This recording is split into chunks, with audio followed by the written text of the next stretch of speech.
All right, y'all. It's July 19. It's Friday. Bobby and a few of the other boys over at Nelson Ledges. Hope you guys are having a safe and enjoyable weekend so far. Beautiful day. It was beautiful here. I think you were having the same weather over there. Mild, super mild, man. Upper 70s to maybe 80 degrees. Sun clouds, mostly sun. Got Braden's car out of the back room. Kenny came over and helped me. I adjusted the governor as best I could as to per the videos that I watched about this. Really just changing the length of a spring. Yeah, it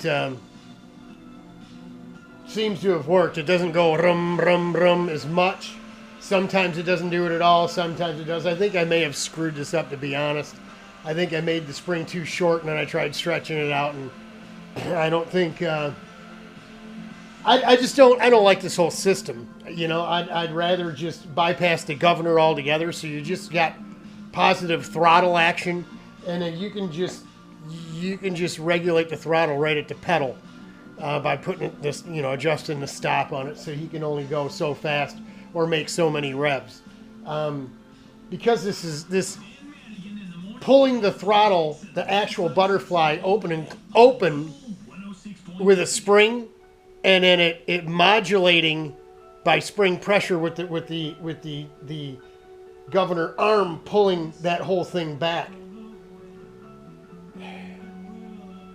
It's very subjective, right? If you when we had the spring just shortened up and put it back on, the idle wouldn't come down because that shortened spring pressure kept the throttle open a crack.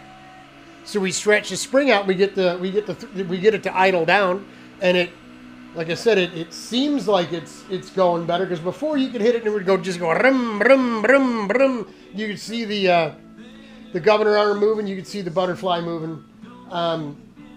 It still kind of does that, and then sometimes if you reach under there and you goose it, and then you let it go, then it'll just kind of go bah, and it won't go on and off, but it doesn't really go super fast either. So we're going to take him out tomorrow and give it a try.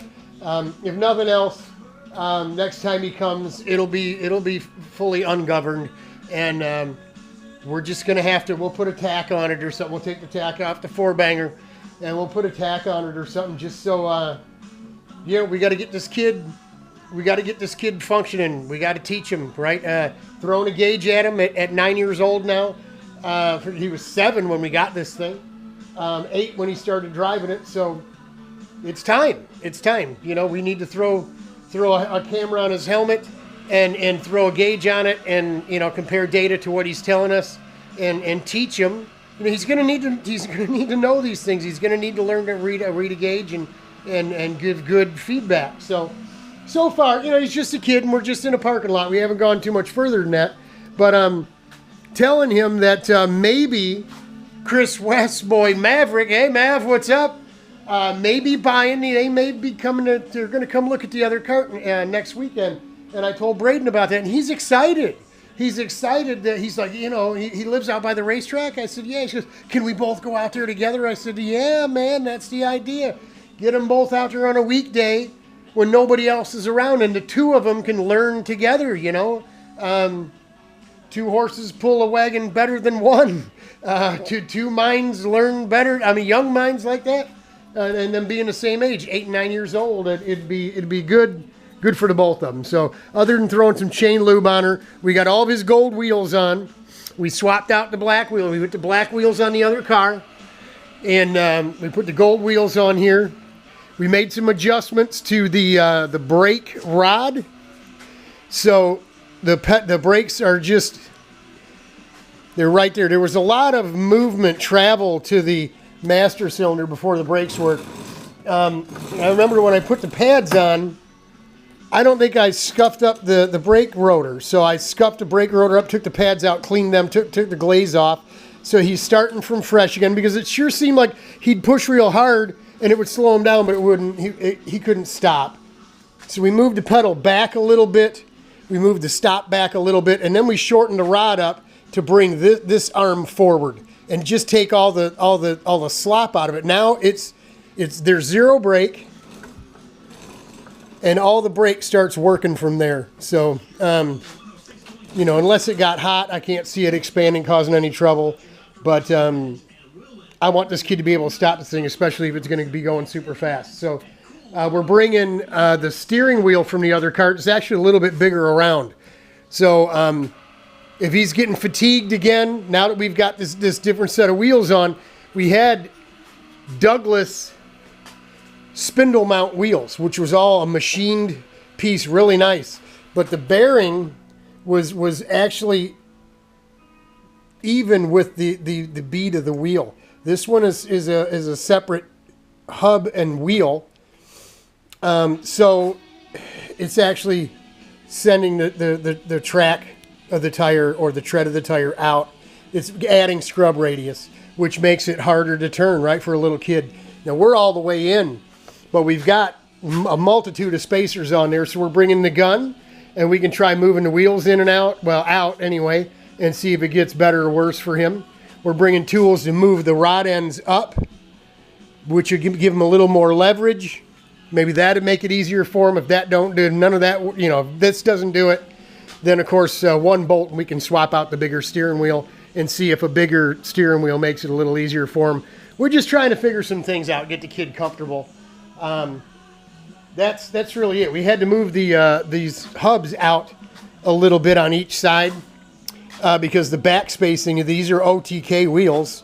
These are actually going to be my front wheels on here, my second set. His gold wheels are actually up there. Richard sandblasted them, and those are OTK wheels as well, with bead locks and everything, just like these. We've already sandblasted those. We're going to paint those gold. We're going to paint one set or all of these along with the Burrell wheels that Patrick McIntyre gave us. That are on Larry's cart here. We got two here. We got one up on the shelf. Those Burrell wheels, right, that take that crazy wheel nut. That's an inside Allen, right? It takes an Allen wrench inside of a round lug nut with threads. So we'll paint those gold along with these, and so we're gonna get rid of the CRG hubs on the Blue Demon. They're gonna go on the Larry cart. We're gonna put just standard 40 millimeter hub. We got these, the Wild Cart hubs that were on the back axle that we took out of this cart. We can cut them down, and if we cut these right at the edge of this first pinch clamp, locking collar bit, if we cut it and sand it down flush, it'll be the exact same depth, width, whatever you want to call it, right, as, oh no, it won't, yeah, it will, to the end of here. So we'd still have the same amount of adjustment. Maybe we'll just look at buying some regular 40 millimeter hubs for the front of our car. Hey, Bray. We're getting her all ready. She's ready. Did you hear? I was tuning it up again. We're ready to go. Get your helmet in here. We got your jacket in there. We got some tools, some extra gas. We're even taking a bigger steering wheel for you to try in case your arms get tired. So I'm just telling everybody, say hello to everybody. Hello. He's getting ready, so we'll be out Saturday riding a go-kart, and then we're maybe we go over to the party where your sister and Sherry's going to be. Okay, so that's it for he's Braden, and I'm Robert, and we're out at the China shop out in China Township. I'm going to take the go-kart for a ride. We tuned it up. We hope it goes fast tomorrow. Wish him luck. See you guys.